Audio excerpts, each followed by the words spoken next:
I tried to get this video out by August 5th, so I really apologize if you have already started college. It's better late than never, and it's never too late to take advice. So, with that being said, let's get started.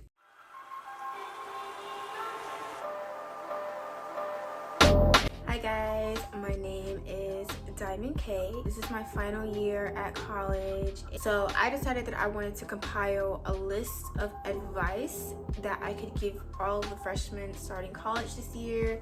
Now, since this is my last year, I feel like I have a pretty good grasp of the do's and the don'ts when it comes to college and what to do during your journey. I really just want to share them with you guys because I just want nothing but the best journey for everyone who is starting their college careers. In this video, I am going to be giving you guys two types of advice.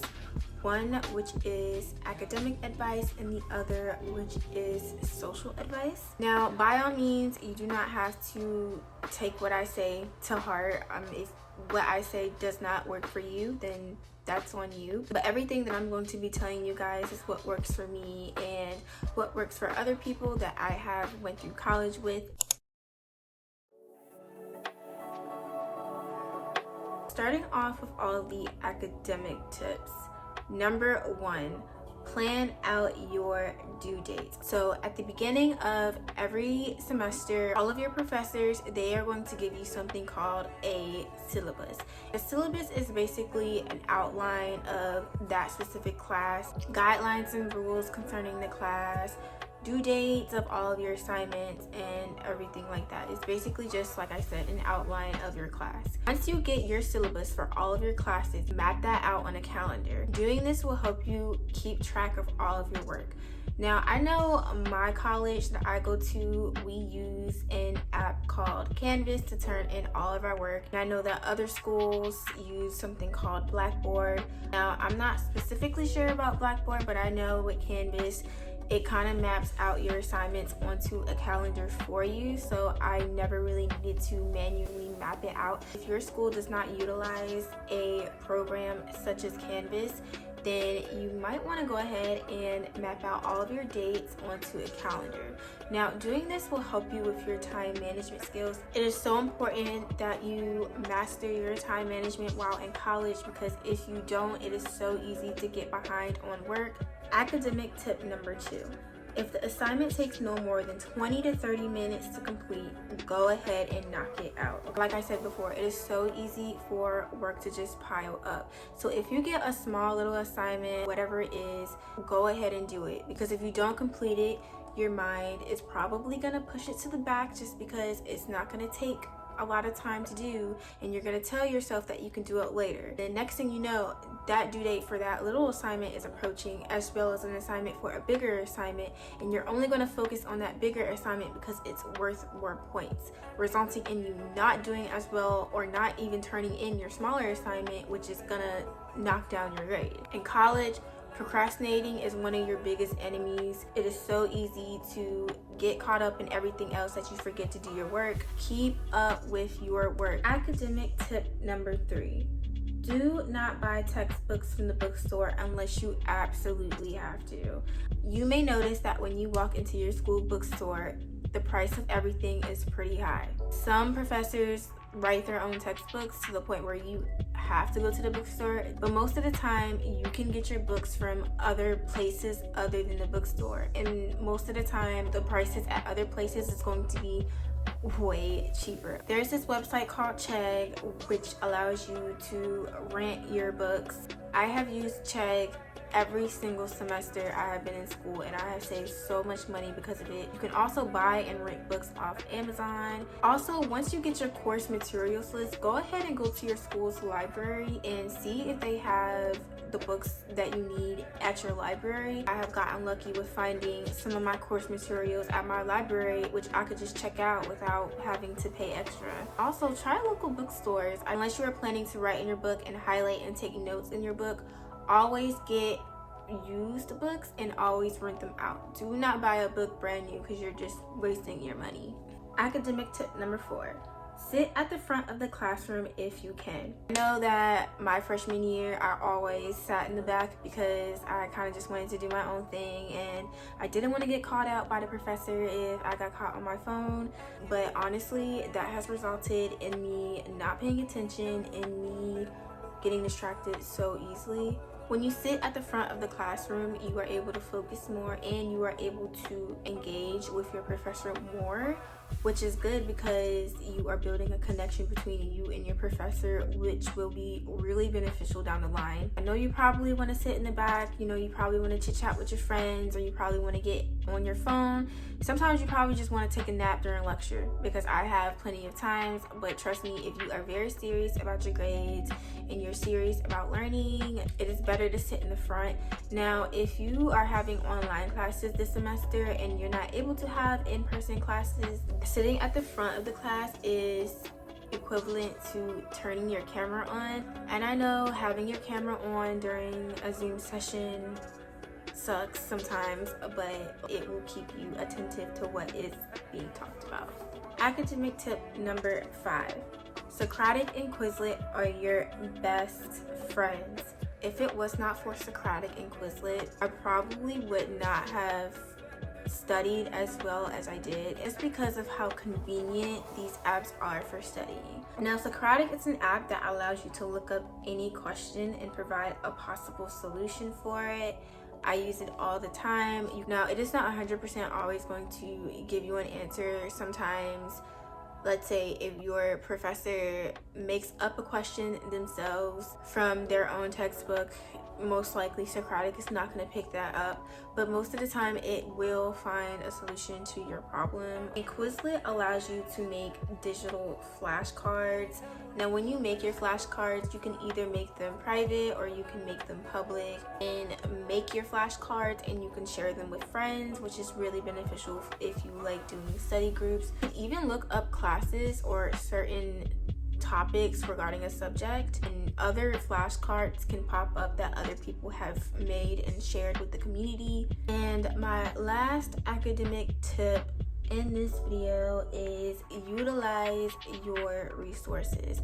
And I think that this is very important to know, because your tuition is not just paying for your classes. There are so many resources on campus that a lot of people tend to overlook. If you are struggling in class, please go to office hours, okay? Your professors are here to help you. They don't want to see you fail. Not all the time, because there are some professors like that. But most of the time, they do not want to see you fail. Don't be afraid to talk to your professor. If you can't attend your professor's office hours during their specific office hours times, then tutoring is a thing too. I know at my university we have tutoring that is held by the professor's teaching assistant, and they are able to hold tutoring sessions for you if you are struggling on a topic. Now, let's just say your professor is just not doing it for you and you're not learning the best of your ability because of your professor, which is going to happen at some point in your college career. Go to your academic advisor, talk to them, tell them what's going on. They'd be more than happy to figure out a schedule that works for you. And not only do they help with classes and schedules and things like that, they also help with career advice. Even your peers are a resource. If you're struggling in a class, and it's more than likely other people in that class are struggling too, form a study group, get together and hold each other accountable for studying and getting in work that is due for that class.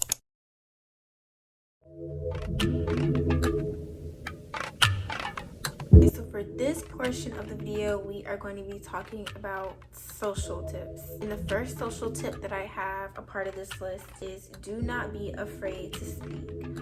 Okay, so I know that it is easier said than done, but do not be afraid to communicate with other people. More than likely, other people are going to be on the same boat as you. A lot of people are nervous. It's a new community with new people, and a lot of people are going to be a little nervous getting to know other people, and that's okay. Don't be afraid to smile or just wave or compliment somebody.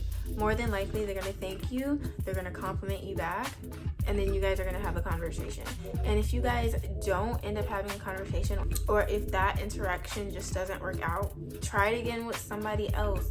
There are so many people on campus. Don't just give up after one person.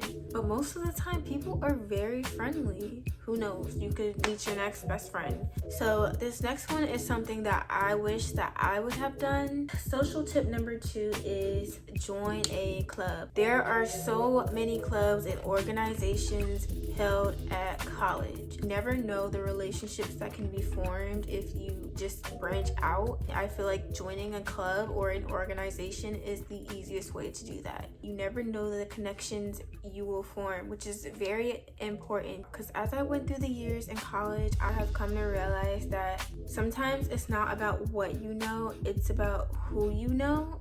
Connections can literally put you onto opportunities that a degree just can't. This is for everybody who is staying on campus and you have a roommate. Social tip number 3, if you have a roommate, make sure that you set rules and boundaries. You are going to be sharing a room with someone who you do not know for a year, whether it's regarding guests or sharing each other's things. I don't know, that's up to you guys, but make sure that you sit down and you discuss what is right for the both of you. Now, even if you are rooming with a friend whom you known before college, please still take the time to figure out some rules and boundaries, because you never know somebody until you live with them. I ended up rooming with someone whom I known since my freshman year of high school. I roomed with her my freshman year of college, and we got into one disagreement, and she literally did not acknowledge me that whole semester. It was very unfortunate. I wouldn't want to do it again, and I don't wish that on anybody else. Because the last thing that you want to do is have a stressful time in class and then come back to a dorm room with somebody that you're beefing with. It's not a good feeling. Social tip number 4. Be mindful of people you are intimate with. That is completely your business. You know, college is all about finding yourself and, you know, having experiences. But please be mindful and please be safe about who you are intimate with. You just never really know who a person has been with before you, so it's really important to just be smart about what you're doing and how you're doing it, especially with COVID and monkeypox. I'm not here to tell you what to do. You are here to have your own experiences, but please, whatever you decide to do, please be smart about it. So this next tip is regarding parties. Social tip number 5 is you do not have to attend every party. You are not missing anything if you miss out. It is the same thing every single time, I promise. But if you find in your heart you really want to go to a party, make sure that you are going with a friend whom you trust and they trust you. Make sure that you go with people who will care for you just in case anything happens. I also understand that during this time you're going to get a little experimental with substances, but I highly recommend you please be careful with what you are putting into your body, because not everything that other people give you is okay to take. Some of that stuff is very dangerous. Make sure that you do your research before you put anything into your body. Social tip number 6, find an on-campus job. Now, when you get on campus, you are going to find yourself wanting to do many activities off of campus that is going to require money. You are also going to find yourself getting tired of what the cafeteria at your school has to offer. It's going to get repetitive. You're going to want to buy food. You're going to want to buy snacks. Whatever the case may be, you do not want to be at college broke. I highly recommend you doing a little research about all the jobs that your campus has to offer. Find one that's right for you and apply. On-campus jobs give you more flexibility than off-campus jobs, because usually on-campus jobs are not allowed to schedule you during classes, and they usually put a limit on to the hours that they can give you because of your classes, because of course your education comes first. Your best bet is to get an on-campus job if you need the flexibility and or you just don't have transportation to an off-campus job. And the last tip that I have to give you guys is have fun. Enjoy every single last second that your undergrad years has to offer. Okay, it goes by so fast, and before you know it, you are going to be graduating, and then you're going to be out in the real world. Please don't stay in your dorm all day. Find something to do. If it's just taking a walk and admiring what campus has to offer. If you end up being lonely during your freshman year of college, because I know that I was, please don't let that be an excuse for you to miss out on opportunities and things that you are interested in just because you don't have anybody to do it with. And that's it, guys. Those were all of the tips that I have to share with you guys regarding your freshman year of college. College is just one of those things where the experience is what you make of it. It's not going to come to you. You have to go out and find it. You have the opportunity to, please go out and make these 4 years the best 4 years of your life, but also please stay on top of your game when it comes to your work and all of your assignments, because education is way more important than parties and activities. Find a good balance that works for you and just have fun. So I hope you guys enjoyed this video, and if there are any tips or advice that you think that I missed out on and you would like to share that in the comments, please don't be afraid to do so. So with that being said, this is the end of the video, and I will see you guys next time.